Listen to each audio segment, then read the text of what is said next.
Okay, we are live.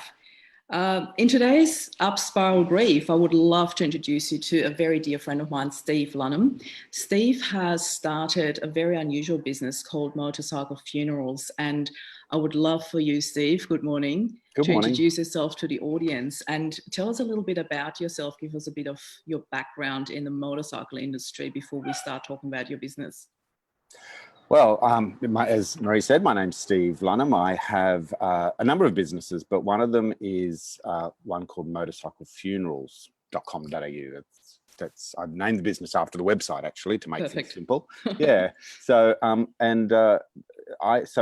deal with end of life situations, as I like to call them, and it's all about creating a celebration. And as this interview goes on, you'll get to understand more about it.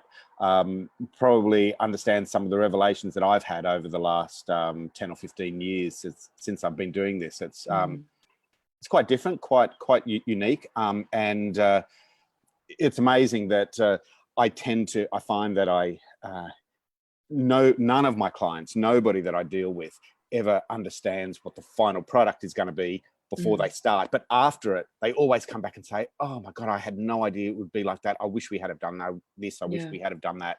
And no matter how much I try to maybe pre-talk to people about those things, and you'll find out what I'm talking about further into this interview, it never works. So I don't anymore, and I find that's all part of the experience. Yeah, I guess it's also like, coming from my own personal experience, it's also a matter of like when you go through something like that, there are so many waves of really, really deep emotions that come that it's quite hard to get an outside perspective and then like probably a bit of an in hindsight, what would I've wanted to do, because you're going through so many different things that you really need somebody from outside to go like, okay, these are the options. That's what we can do. How can I guide you best through that? But I guess it's never ever going to be like completely perfect. It's just a matter of it has to be, perfect in the moment, because that's all we have. We only have in the moment. Yeah, that's really true. And people, it's quite amazing because most people only deal with a funeral for 3 to 5 days of their life. So pretty much everyone that comes into organizing a funeral is a novice. And so the funeral industry actually traditionally loves that fact. So consumers usually just hand it all over to a funeral director, and hence we have the traditional funeral. So I have a funny story about that actually, but people are very willing to, on the whole, just hand it over and say, tell me what I have to do, tell me what time I have to turn up. And so the funeral becomes a pre-manufactured ceremony, I suppose, or service that sort of is very much off the shelf. I find that more and more people want to take control of that, and people want to make a funeral a celebration. And I very much fell into this without knowing anything about the funeral industry, and just by wanting to do something for an old guy that I knew that was a bit different. And we'll go further into that. But the funny story was, I should tell you, my mother, actually when my father passed away, because I work in the funeral industry, I said to my mother, oh look, I can organize this for you, because one of the big things is cost with funeral. The funerals cost a lot of money, and I could basically just do it for my mother. And here in the Southern Shire, we have every area is the same. You have a funeral director who's well known, and and they're well known because most people just go to them because everybody wants it done right. And in this area, it's a company called Olsen's, and it was very funny that I said to my mother, I can do the funeral for you. And she said, oh no, I think I'll get Olsen's to do it. I want it done right. I'm like, I'm your son. He's my father. But anyway, I ended up doing it. But that feeling, even coming from my mother, someone who's known me for all of my life, still would prefer to trust the funeral director because they want it done right. Yeah, nothing much goes I wrong. guess it's also that leaning back on, they've done that so many times, they know what they are doing, and I think in that circumstance, it's not so much about, you're the son and you should know. It's well, that's their business. They've been doing it for so many times, and I also chose somebody in Sutherland, and I went with White Ladies, and I literally only went to two, and I'm going to share that quickly as well, because I literally only went to two funeral directors, and one, I can't even remember the name, but it was in the area that my late husband grew up in. And I thought, well, maybe that's a nice touch because it's where he grew up and we go to that. And I kid you not, the experience of walking into that place, I'll never forget. And it was complete polar opposite to then walking into White Ladies. And I'm not trying to, pull favorites and advertise for White Ladies, but what I want to advertise is the trust your gut instinct part. I walked into the first place and everything was dark, and it almost felt like dark and moist, like almost like walking into a dungeon or something, like really horrible, like heavy. I walked in and everything was heavy and serious, and I could hardly breathe in there. And I walked out and I instantly went to my brother-in-law's, like brothers-in-law. I said, no way, I can't do this. And they had the same feeling, And then we walked into the other place and everything was light, and it was just, I felt greeted, I felt carried straight away. I was taken care of. And I guess that's the most important part when you go through an experience like that. You're usually not in a very happy state in your life. You need people who understand your needs and who know what you want. And I guess that part is probably what your mom was looking for, somebody who knows what they're doing. And anyway, like we're digressing now from that, but I'd really love to know, how did you actually then come up with the idea of running that as a business? How did you create Motorcycle Funerals? Because it's such a different approach, and I absolutely love that. Well, it's quite a simple story, and funnily enough, I've never really seen it as a business, and just a bit of preamble. I actually get called by people quite often because people get this idea, oh, I'm going to start a funeral hearse business, and so I'm always the first call because my website is quite descriptive, and because I built my website as I was coming up with ideas, so I was just putting it out there, and so people read this, and so they call me up, and I get a lot of calls from people saying, how do I get into this, and they all want to know the commercial side of this, and I always say to them, don't see this as a viable business. It's very much a sideline. You work very much on the periphery of the industry. But I'll explain how I got into it. I have a number of motorcycles, and our original one of our common interests was motorcycles, between you and I in our early years.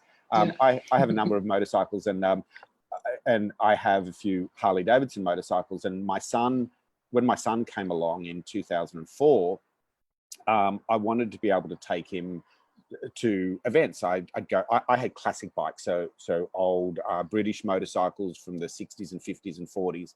And then I bought a Harley Davidson, and I decided to put a sidecar on that so I could take my son in the sidecar.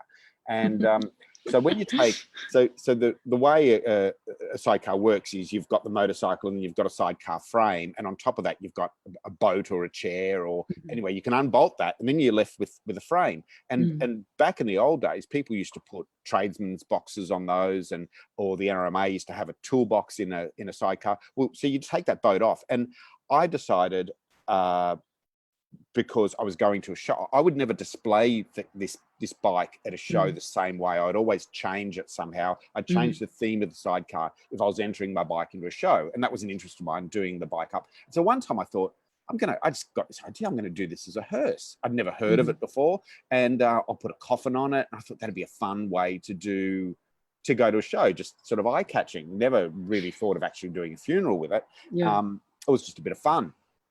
So I did that, and then a guy that I knew very well, was very close to me, an old guy. He was known as the Cowboy. He rode a BSA big valve super rocket, was the bike that he rode. Lovely guy, and I actually stayed with him for a while down in the Wollongong area. I lived at his place, and when he passed away, I decided.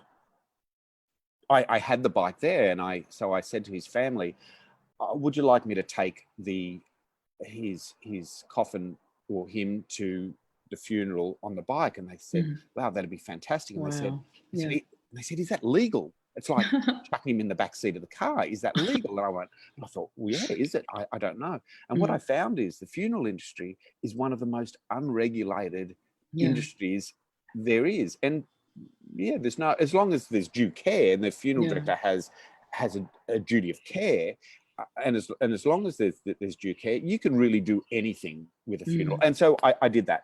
And then sort of word got out, and I got asked a few more times to use my bike, which I did. I didn't charge for it. I just did it for a bit of fun. And then I realized that this is a viable thing, that it's sort of just from interest that other people had. And I thought, I'll put a website together, and this might be a little sideline business. But I say this all the time, that when I get asked what's the most difficult or the most compromising part of this is the commercial side of it. It's really hard to join the commercial side of this with the emotional side, but you have to, like with any business, you have to, or you cease to exist. So, I totally understand that, because like I know a few months back, and I can't even remember when exactly it was, but I know that we had a phone call about, Rob's passing, and we had a talk about that at some stage, and we both started talking about, how we both have a very, very different approach to grief, and how you got into this and how I got into creating this movement here, Loving Love After Loss. And I found it quite bizarre, because we have known each other since 97, and that after all these years, through such different circumstances, we end up in a very similar industry, and so we had this chat, and then the other week I had this idea, I need to bring you onto this interview series and talk about up-spiraling grief, because for me, anything and everything that I can bring into this group that brings a different spin on it, pardon the pun, and really like create some new ideas for people, how they can approach grief,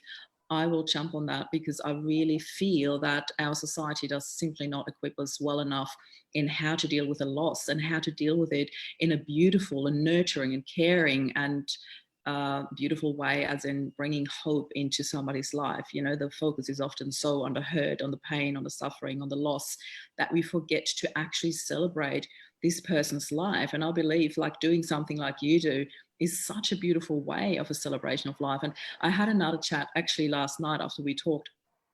I ended up talking to one of my beautiful, beautiful clients that I really love so much. So it was a very late night for me last night. And she said, when I said to her, oh, you need to come onto this live, she's like, yeah, I've got it on my calendar. She said that she had a party for her husband. She didn't have like a funeral. She had a party in an old fire station place or something like that. I can't remember the exact details. She said it to me this morning when I asked her, can I actually share this story? She's like, yeah, go ahead. And I just absolutely love that. She said to the point where one of her relatives approached her later and said, so when's the funeral going to be? Because they didn't see it as such. And she's like, that was it. That was it. We had a party for Bruce because that's who he was. That's who he is. And I just absolutely love that. I love that people come up with different ways and really stick to their gut instinct, what they need and how they feel that they honor this person's life, rather than, what we're dictated by. And as you said, it seems such like an off-the-shelf product, this is the service and you can choose X, Y, Z, and you can choose the colors of the coffin and the colors of the flowers and the size of the flowers of the bouquet that you put on there. And there are all these choices, but it's like such an off-the-shelf, choose and put it together and here's your funeral. And you're like, oh, it's quite shocking, actually. It's quite impersonal, yet there are ways to make it really personal. And I love that you do that. Steve, do you mind me asking, do you want to share some examples about, sure. what really stood out for you? I was just thinking about that when you were speaking. And so I can actually give a contrast of how people deal with death and how people deal. And so I have been so fortunate to have been part of some of the most fun funerals. And it's funny to say that, because fun and funeral are two words that are never used together. Yeah, the word is in the word funeral. I never thought. I know, about that. Isn't that amazing? So I was thinking the same thing. Yeah. So so let me give you some examples. And these contrast to what I call off-the-shelf funerals. So most funerals that we've all gone to throughout our lives have been off-the-shelf funerals where somebody's passed away. And the funeral director picks a funeral off, which is what most people want. Picks a funeral off the shelf, and they just tell them when to turn up, and it all happens. So the funerals that I've been involved in, probably the best one is my very first commercial funeral that I ever did. After I got the website going, I got a call from this woman. She was one of three sisters that were probably in their 60s, late 60s, and they were all unmarried. The three daughters, I'm pretty sure, were all unmarried, and they were looking after their mother, who was in her 90s, and she was a Sydney identity. She was a barrister, that she'd practiced as a barrister. She was quite a colourful character around Sydney. I didn't know of her, but since I've gotten to know who she was, I never met her personally, but she was in palliative care, so she was dying, and her daughters were. She'd made sure that she was very specific about what she wanted for a funeral. Even though she was in and out of consciousness, she was telling her daughters what she wanted. And this lady, with her husband for their honeymoon in the 1930s, rode motorcycles from Sydney to Darwin. Now that she was a motorcycling pioneer. She had this amazing life, and so that was an amazing feat. When, if you think of the 1930s, the road wasn't even sealed from here to Bateman's Bay, from Sydney to Bateman's Bay. So this is to Darwin on these old motorcycles. And so she specified that she wanted to travel to her funeral on the side of a motorcycle. I was one of there was one other operator at the time, and the daughters ended up contacting me and speaking to me. And so I couldn't say, I've never done one before. I sort of knew what I had to do, but I was always thinking, well, I'd be dealing with a funeral director. They would tell me what to do. But after I agreed to do this, and she'd specified that she wanted a hot pink coffin, and I love it. And so they had a hot pink coffin specially made, and she specified that she wanted her dogs. I don't think they were corgis, but they were something like that, to be the pallbearers. So their leads were strapped to the coffin, and the dogs led her in, and I thought this was all fantastic. And so quite often, one of the things that when people come to me, they're thinking a lot about funerals, and quite often the person hasn't died yet, and sometimes that person's involved, which is really special. And another example I'm going to give you is a great example of that. But so we were talking about this, and one of the sisters who was mainly involved, she came and saw me actually to tell me two things. One was that another thing that she specified was there were to be no funeral directors at the funeral. Wow. And I'm like, I've got to do this whole thing. Here's the first funeral that I've ever done commercially. And I'd only ever been to like 2 or 3 funerals before this. I didn't even know how funerals worked. But I had to run the whole thing, which was an incredibly daunting I cannot imagine thing for me. But on the other side, it made it so unique because I wasn't taken from anything else. So on the day, I actually picked up the coffin from the funeral director in Leichhardt and rode out with an escort from some other bikes. The 3 daughters were on. We had other Harley Davidsons there, and the 3 ladies rode in behind their mother on bikes, which was really nice. I love it. And I'm looking around, and here's all these, having my background in the media, all these barristers and QCs and all of these people that I'd worked with, photographing them for the Sydney Morning Herald. Here's all these people at this funeral, and here's me with the deceased on the side. But there was another part to this that was oh my God. Okay. So here's the most special part. So that was on the day. But go back 2 days before the funeral, or 2 or 3 days before the funeral. The lady whose funeral it was still alive in palliative care, and the daughter comes to me on the day that she tells me that I've got to do the whole thing. She also comes to me, can't wait to tell me this funny story. And the story is, the night before, she was sitting there with her mother in what became her deathbed, you know, and this was a little moment of lucidity that she had, and they were talking, and she said, and the daughter was explaining all the things she's organized, because the mother was very specific about what she wanted. Yes, we've got the coffin, we've organized Oh my the dogs, God, we've got I can't believe this. This is so weird. and she said, we've got this great guy who's got this motorcycle hearse, it's a Harley Davidson, blah blah blah. And she's telling the mother's going, oh, that's fantastic. And the mother must have been picturing all of this. And she goes, oh, that's great. So, and the mother says to the daughter, so was everyone happy with it? And the daughter's gone, what are you talking about? And she goes, oh, I'm not dead yet. Oh my God. The mother thought she had died and the daughter pictured said this whole you, funeral. oh my God. And that was the funeral.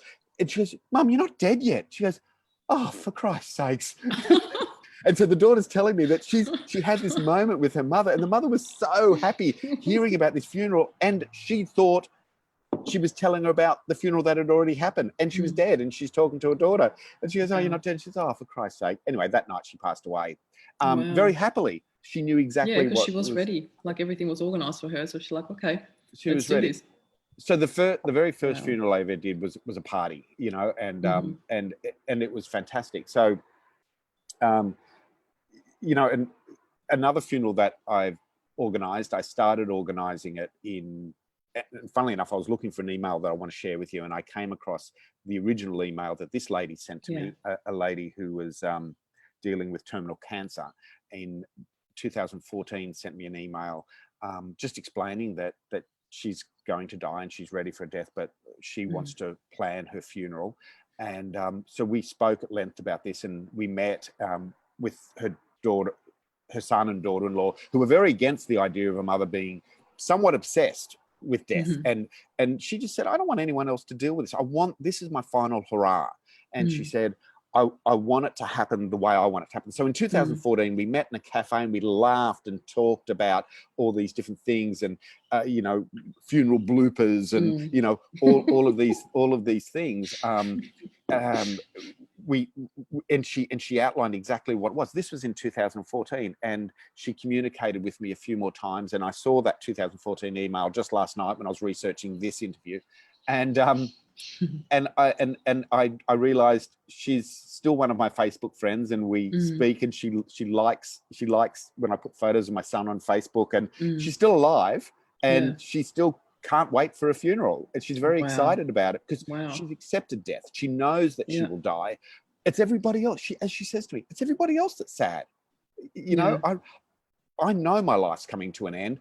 I'm fortunate that I can I can't put a date on that, but I can plan for that. So she's embraced the whole thing. And so she's an inspiration to me. So I can so see why. And, you know, I have to tell you, Steve, I'm really quite surprised that so many people contact you before they actually pass away and want to be part of that whole planning. I have to admit, it never occurred to me that this could be the case. I mean, in some cases, but not in so many, because it does make sense, but I have to admit, I never thought about that. Maybe because I was never faced with the idea of I could potentially die, or I've got a terminal illness. And when Rob passed, it was completely unexpected and very sudden, because he had a brain aneurysm. So there was no, let's talk about this and how could the funeral be. But there were a few things that we talk about over the years, as in, if something was to happen to us, I want this and that to happen. So I had an idea about, like, we never did a will together because there were things that we were like, what's going to happen to the kids? It's such a huge decision. And because it took us so long to make this decision, we never got around to do that. And then he passed. And I have to admit, the first thing I did was go and make that happen, because I thought, well, now it's only me, and I don't want to take any chances. I don't have a feeling that I'm going to pass anytime soon. And I really plan to be around for a very, very long time. I've got this deal going with my son that I'm trying to make it to 100. And but anyway, I thought, I don't want to take chances with this. This is something that I really need to prepare for, now that it's only me and now that I'm a single parent, that I make sure that our kids go to somebody that we both chose together. And make that legal, because the thing is, if you don't, then somebody else will decide for you. And my lawyer's been on my case for a really, really long time, because she happened to be one of my clients when I did business coaching. And she always pulled me up on that. She's like, so you still haven't done your will? I'm like, no, because this and that. It's like, but I can help you with these decisions. And then one day it hit me when she said, well, if you don't make the decision, somebody else will make that for you. Yeah. And I was like, oh, that's very different. I never thought about it that way. But, you know, things happen so quickly that Rob passed before we actually got the chance to do that. So, you know, these things in terms of preparation, coming back to what I do as well, and how my view has now so changed dramatically around this whole topic of grief and loss. I actually put a first aid kit for loss together because of that, you know, because of what I hadn't done, and now know that would have been so important and would have made things a whole lot easier, because, you know, things were dragged out for me. It took me way over 1.5 years before I actually had access to our life insurances, for example. Yeah. You know, it was just something that people never think about before, something that people are not prepared for. They think, oh, I've got a life insurance, you know, if something happens, I'll be looked after. No, it took me 18 months or longer before I actually had access to it. So it was really huge. There's so many things that we don't think about. So coming back to, you know, that people actually contact you before they actually pass, it's something quite beautiful and touching in a way that they want to be part of that and have a say in that.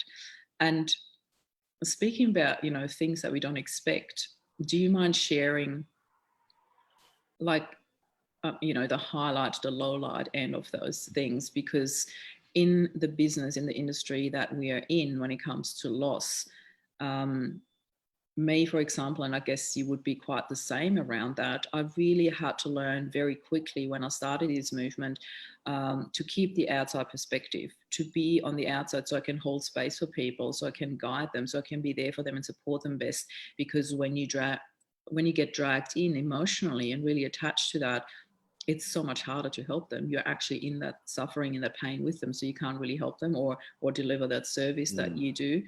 And deliver the service that I offer. So yet there are always moments that touch us a lot deeper than we expected. Are you willing to share one of them? Or Of course. So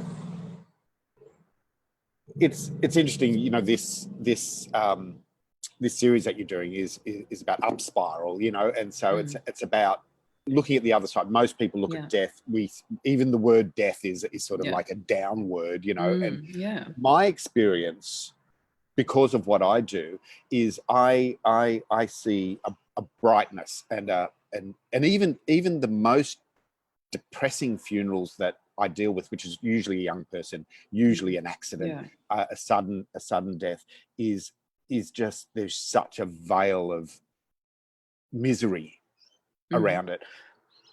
But I'm fortunate to have, the part that I play is always a bit of an up spiral, you know, in these. But you know, once again, I can contrast with two examples. And I was in research for this interview. I look back on an interview I did for the ABC for the Compass program, and I was rereading this because it was a few years ago, but it's still very, it's amazing how fresh it was in my mind. So this still affects me every time I think about this. But I'm just going to go to an email because I just want to read this email. Sure. So one day it was early. This was 2012 or 2010 actually. I opened my email and there was just a message with nothing else. It was a web form, and so just the title was request. And then I read this email. It says, "My 4-year-old grandson wanted a green motorbike for Christmas, but regretfully he won't get his wish. I'm wondering if it would be possible for you to take him on his last ride from the funeral parlor to his resting place." So that was it. That was the email. Yeah. And I sat there, and my son was 6 years old at the time. Yeah. And I remember looking at him, and he loved motorbikes too, you know, and I'm thinking, what? And there was a phone number, because on the web form you have to put your phone number in. And I couldn't really work. I couldn't really work out what this was about.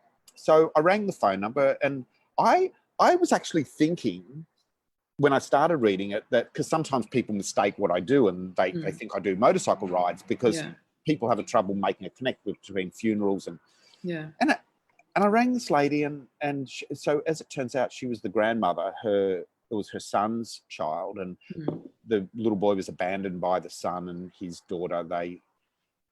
Their life wasn't right on track, and so she was bringing this little boy up, and he was at preschool and had an asthma attack and passed away at school, and it was just so sad. And she's telling me this story, and I remember being really numb, and it was the first time that someone was reflecting on somebody's life. Most of the people had lived life, that I'd dealt with, and all I could picture, I remember speaking to her and just picturing my quite large motorcycle Harley Davidson, this little coffin, this tiny little coffin. Yeah. And I was thinking, it's funny what we think about. I remember thinking, well, the clamps go that small. The little boy's only 4 years old. But I'm listening to her, and for the first time, I knew where she came from, and I knew the area was they were battlers there, and the story that she told me, I knew that they were battlers, and I was grief stricken just hearing the story, because we relate these. When we hear these stories, we relate. The only way that we sort of deal with them is we relate them to ourselves, and that's how we process these things. And so I was quite grief stricken, and I said to her in that phone call, she had no problem about cost or paying for it, but when she asked me that, and I said, I can't. It would be my honor to provide this service for you for free. And she was like, oh, that's so nice of you. And I said, it's the least I could do. And it's what I've wanted to do for every single client, but you just can't, So, but this was my chance to do it. So I put an email out, because I also have another business called Motorcycle Escorts, where the other side of it, we do weddings, and we have these American police bikes that we escort cars. And so and most of the guys that ride for me are retired police, or some of them are serving police, or they because the riders that I need have to be very highly skilled. And so I just put this out to these guys who usually get paid to do these jobs, and I sent them a copy of this email, and I said, if you're free, if you'd like to, don't feel compelled. And straight away, within 10 minutes, I got 6 guys call me and say, I'm in, I'm doing it. And so we had six motorcycle escorts in uniform. If we grab this lady, you'll see what the uniforms are really quite beautiful uniforms. And these guys that have done it tough and seen a lot in their lives, and they're all very happy. One guy rode up from Goulburn to do it, another guy from Wollongong to do this, and we did this funeral. And I had the little boy on the side of the bike, the hearse, on the hearse, and we rode past his preschool, and all the kids were lined up along the gate, and they all let off white balloons. It'll make me cry. And we stopped there, and the song that was playing, because I actually play music off the bike too, was "You Are My Sunshine," and that was my son's song. That's where we used to sing that to him. And in my house, I have the "You Are My Sunshine" sign, and it's always been very special. And I remember the pallbearers, I assisted the pallbearers to take the coffin off the bike, and I stepped back and fell into line with the other guys. And I remember just standing there and looking along the line of these guys, and I saw all 6 of their faces, and there was just tears running down their face, as it was mine, as I now relay this story and feel quite emotional about it. So what I want to quickly do, because I'm super emotional as well, but it's just so touching. Like, in particular, when people die so young and so unexpected, it really rips your heart out. In particular, when you're a parent yourself, you can so relate. But I actually have this in the background, because I wasn't sure if we are or are not going to get to this space, but I thought I wanted to play a very short part of the video that you sent me in preparation for this interview as well, and actually show the people that are watching what that looks like. So I'm going to share my screen quickly, I hope this is going to work, but it should.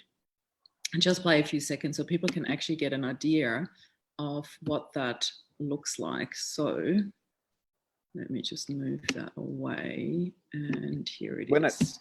When it comes up. Yeah. Okay. So can I set the scene for this? Yeah, please. Yeah. So this was a story for the Compass program on the ABC.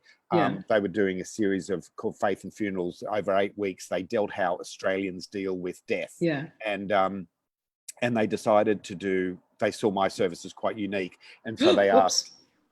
So they asked if they could do. Sorry, Steve, I've started this and I can't stop it anymore. That's okay. So you'll see it. So this is what the whole thing looks like. This is the uniforms that we wear.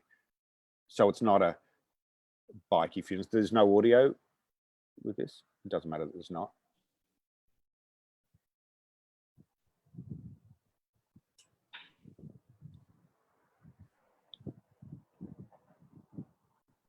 Have you still got me, Marie? Can you still hear me? Yeah. Okay. So yeah.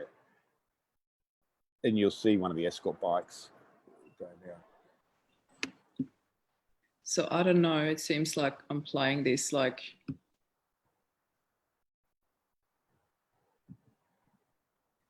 Yeah. So yeah. Okay. I will stop the share now because it's okay.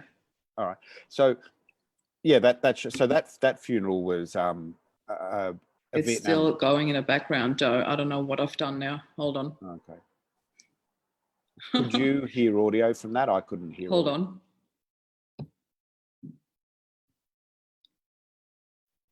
I don't know why it's still going. I've switched everything off. Can you still hear it? No, I couldn't hear it at all. Oh, interesting. I can still hear it. Okay. And I don't know why. Could you actually hear when I was sharing it? No, there was no sound for me. Anyway, okay, Probably let me the just viewers, quickly no check sound. whether people are.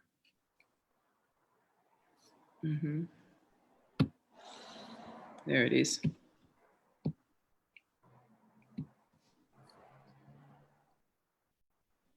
It's so interesting. It's still playing in the background and I've switched everything off. I love the technique. So you can only hear me now? Yeah. Okay. So is that going to be playing for you in the background, distracting you? It does play in the background and all I can hear is that. Let me try again. It's probably, the windows remained open under. There's nothing else open, so it doesn't make any sense why I'm still hearing this. Is it a tab on your? Are you using Safari? I think. No. So is it Safari Chrome? No, there's nothing open. Give me a second. Do you? I love when these things happen. Yeah. I was going to contrast that. Is anybody who's watching this, can you tell me if you still hear that? Because if I'm the only one, I'll just breathe through it, that's fine. But if you guys hear that too, it's quite disruptive actually. Can somebody who's watching this, Shalina, Selena, Natasha, can anybody tell me if you can still hear me and Steve or anybody in the background really?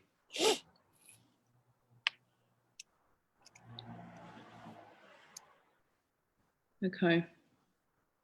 Are you not getting any messages from anyone? Ah, here it is. I know why.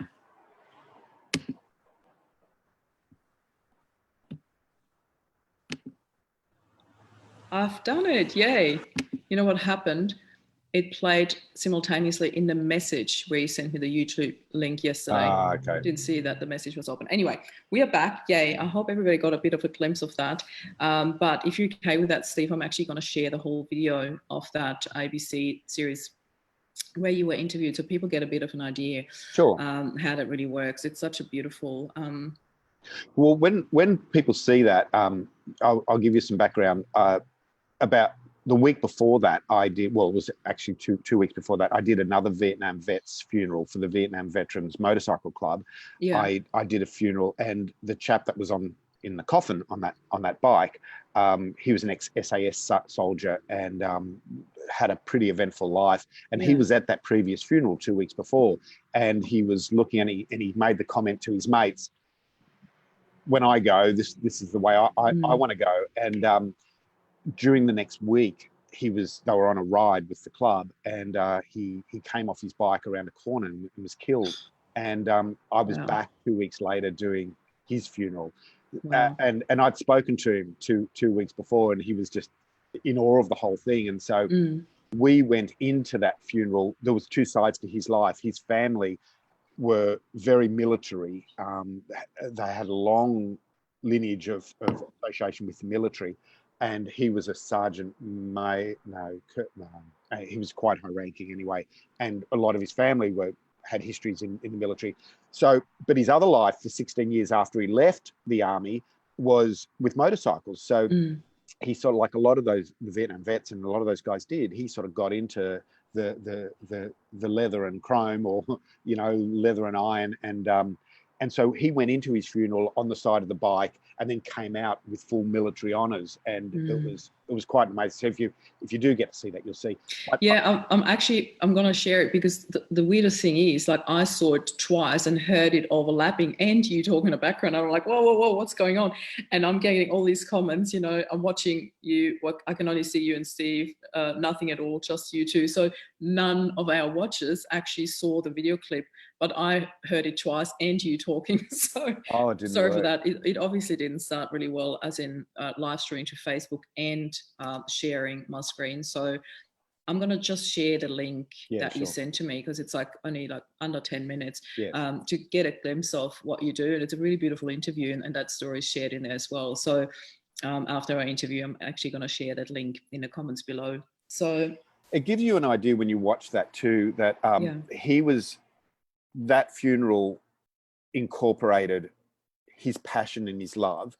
Now the family, his family actually didn't subscribe to that part of the life. They accepted it and respected it, but their life was a lot more formal and with a military background. And you hear the president of the Vietnam Veterans Club say, it wasn't our job to tell the family how we wanted to have his funeral, but they were very thankful that the family allowed that. So the funeral was broken into two parts. So the funeral encompassed the guy's passion and also his commitment to family and his family history. So you'll see that when you watch it, and it's quite inspiring.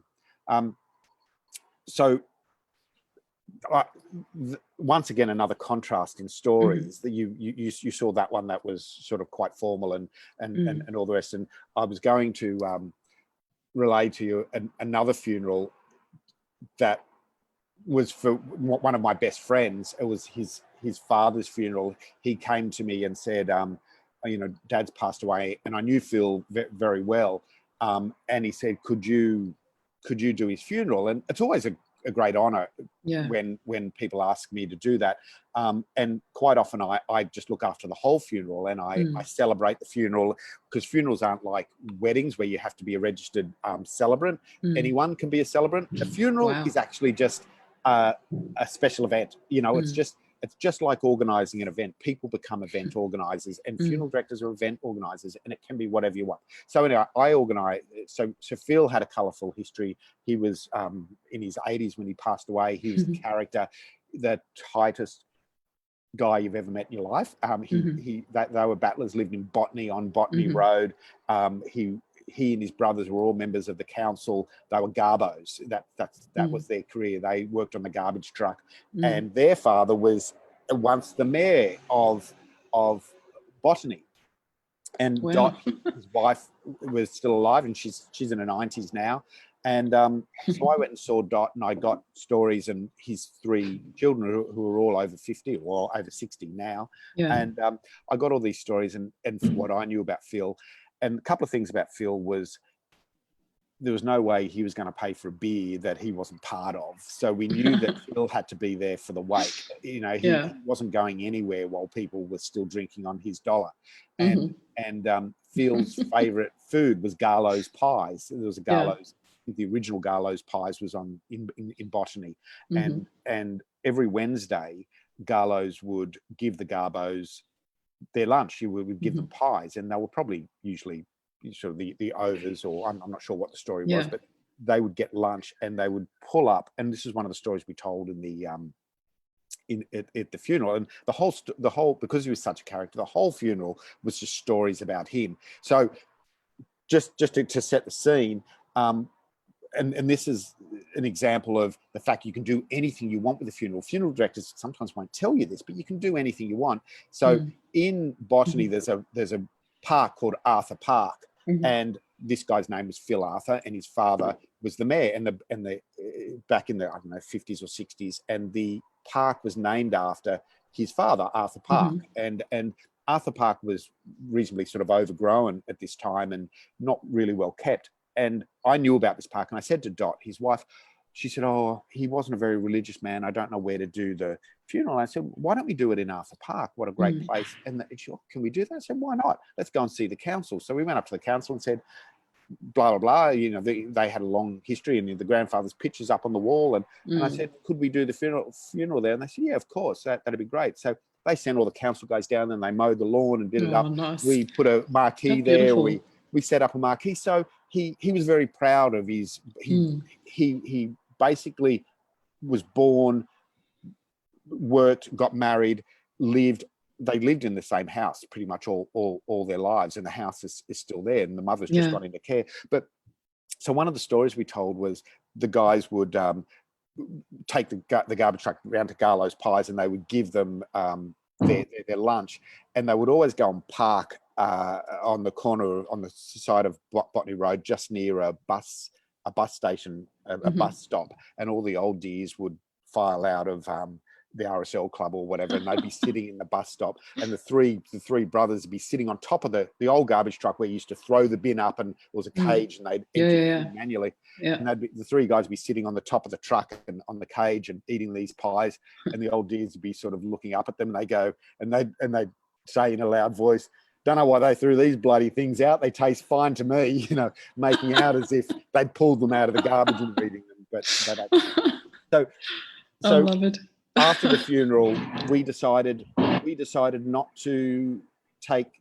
Usually, after the service, the coffin would be taken away to the cremation or the burial, and everyone would have the wake. We had the wake there, and it only took 10 minutes before people forgot they were using Phil's coffin as a bar table. So there was beers all over it, and people leaning on. And they thought, a beer with Phil.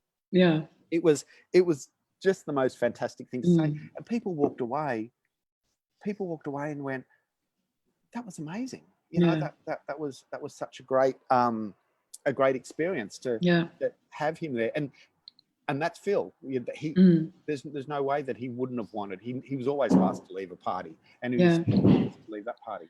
And you know what, Steve? I think you just summed it up with just those two words, and that's what it should be about, you know, when you said, "and that's Phil." And I think that's exactly what a funeral should be. And there are, like, I always talk about that in my movement, that there are so many expectations that society throws at us in terms of loss and in terms of grief and how we are supposed to deal with it. And they're mainly not healthy. They are mainly not serving us in terms of healing or in terms of gaining a more beautiful perspective on it. Because to me, like, you know, often people use the term celebration of life. And when I talked to Shalina yesterday and about Bruce and how she threw the party for him, and I said, "Are you okay with me using that?" It's like, I don't even want to call it a celebration of life, because it was a party. That's what Bruce wanted. It's a party, you know, or would have wanted. And I love that she said that, because to me, I have to be honest, like, you know, I was so unprepared for this whole experience of losing Rob that I literally just went into functioning mode for quite some time, and included in that functioning mode phase was the funeral. And so when he passed, I had to fly to the other side of Australia to identify his body. We had to do the repatriation. And I did all of that with my boys because it just felt right.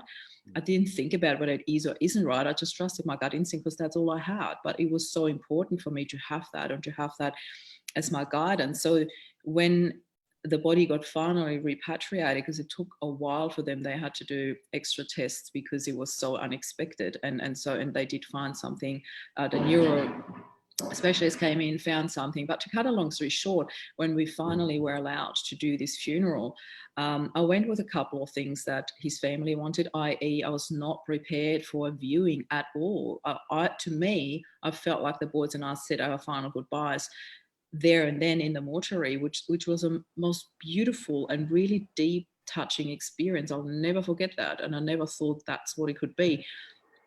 So I wasn't prepared to do another final goodbye. I had my final goodbye, but there was no way that I would let all these people look at him.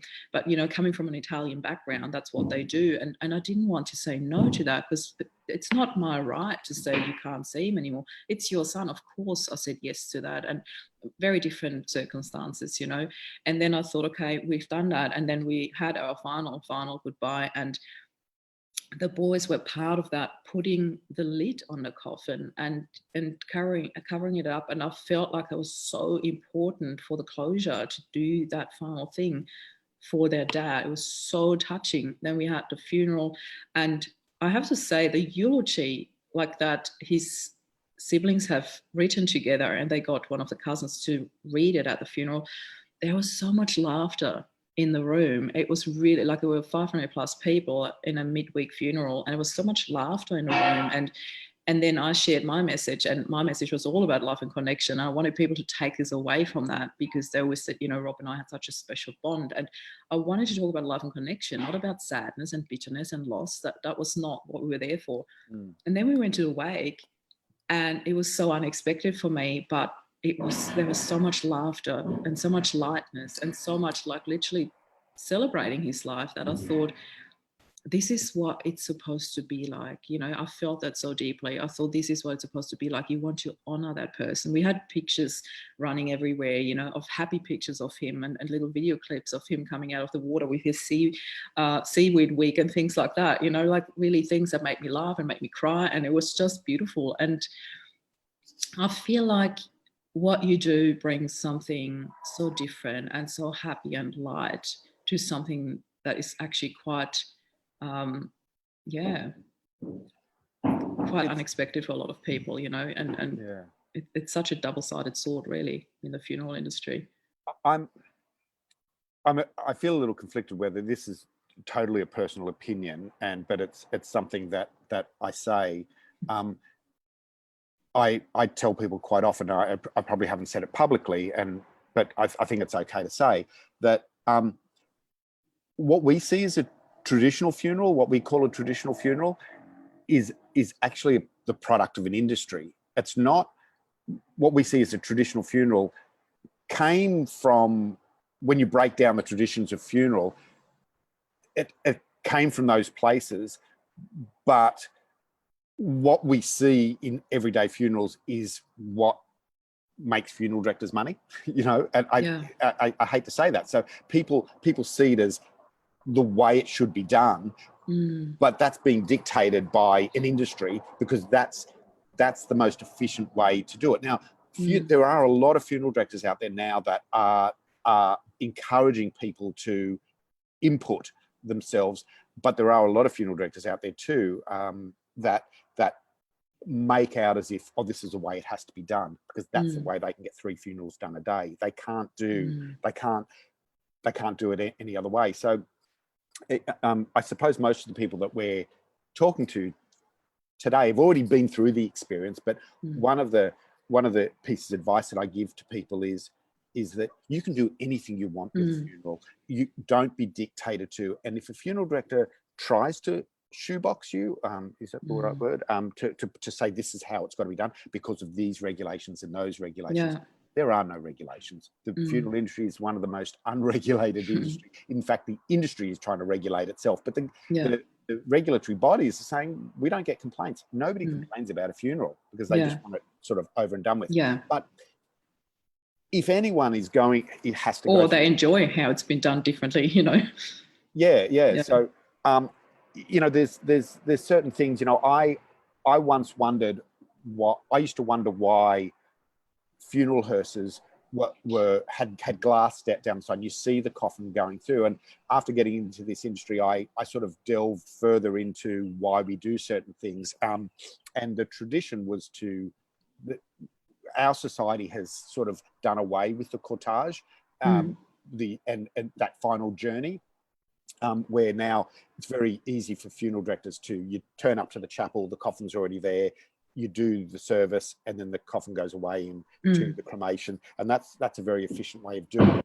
But the tradition of the cortege is traditionally that was the final journey, usually from the person's home to the burial place, where they're displayed.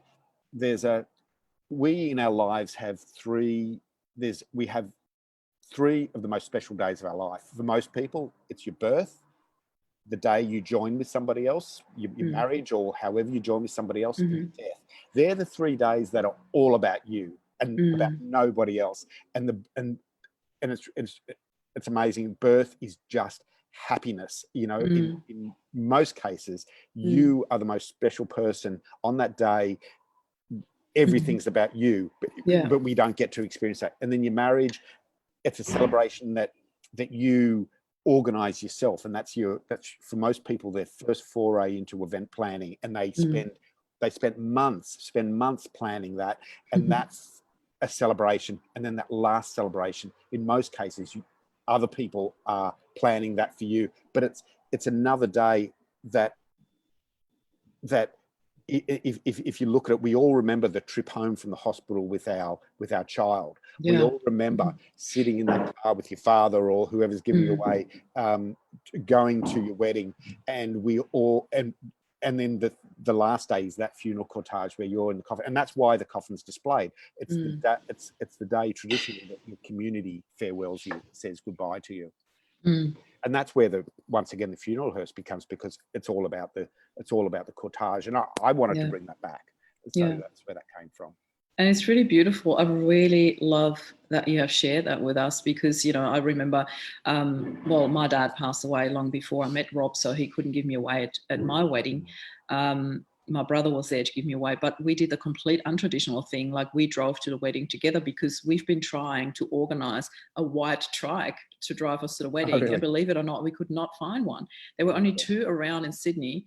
And they were like, no, we just deal with this company and just that company. We don't do private things. And I was like, wow. Anyway, I'm prepared to pay for it. Just do it. You know, it's like, no. But anyway, and I didn't want any other color. I thought, if I'm being driven on a trike to my wedding, I wanted to be white, you know, the white horse and carriage, sort of in a very modern style, because that's just me. You know, I just love motorbikes, and that's how we first connected. So I really love that I was able to do this interview with you here. And I also want to share 2 comments. One of Shalina that said, I love that they're using the coffin as a bar table. Awesome. It's just so you, Shalina, isn't it? I just absolutely love it.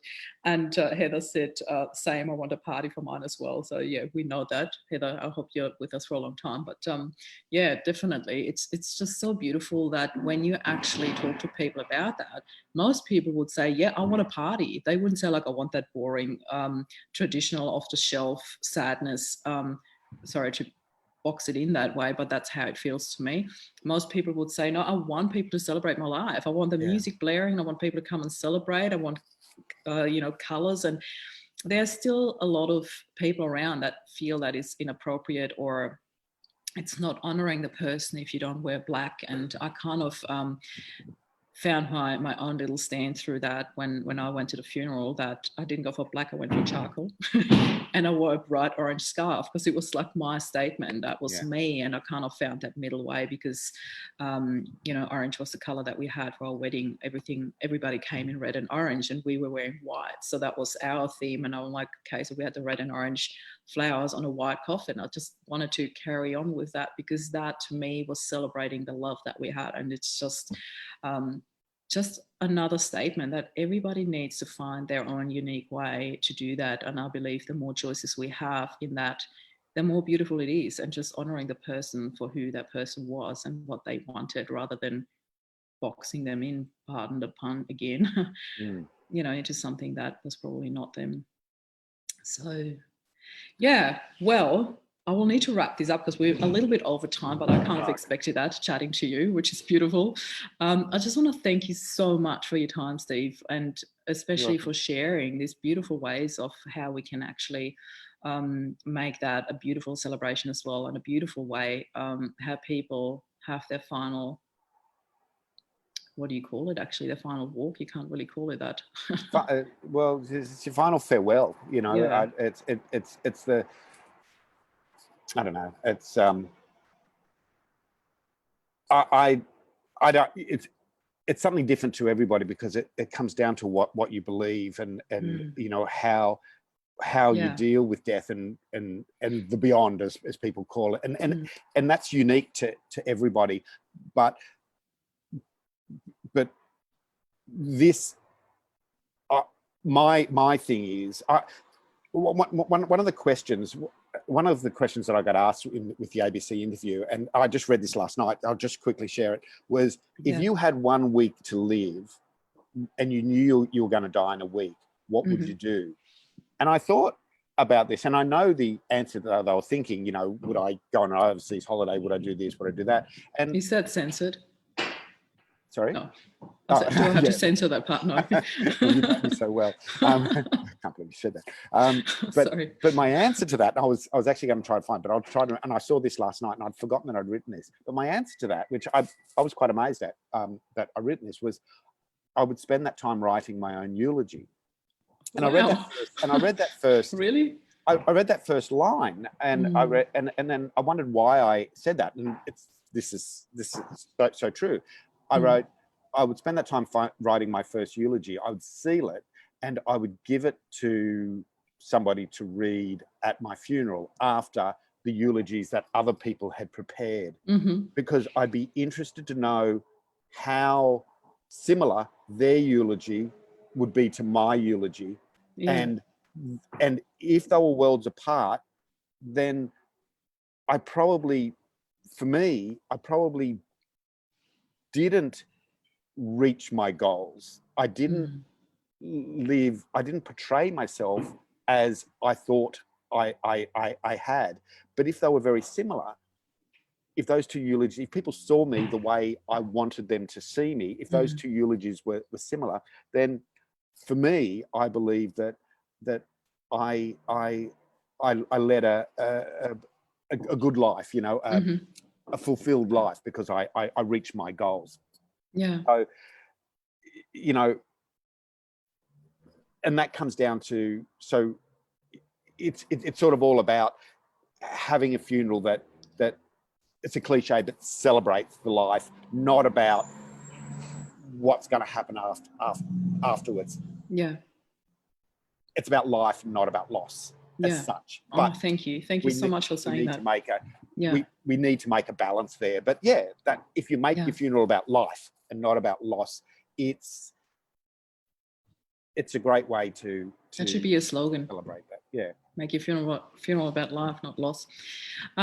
Steve, again, thank you so much. I really, really appreciate it. And I'm so happy that you shared that to wrap up the interview today, because that's exactly what I couldn't agree more. You know, all of that needs to be about life and not loss. And your whole life needs to be about life and not, you know, how you're going to go or when, because we all just don't know when that's going to happen. So I would love for you to share a link how people can get in touch with you, a link to your website.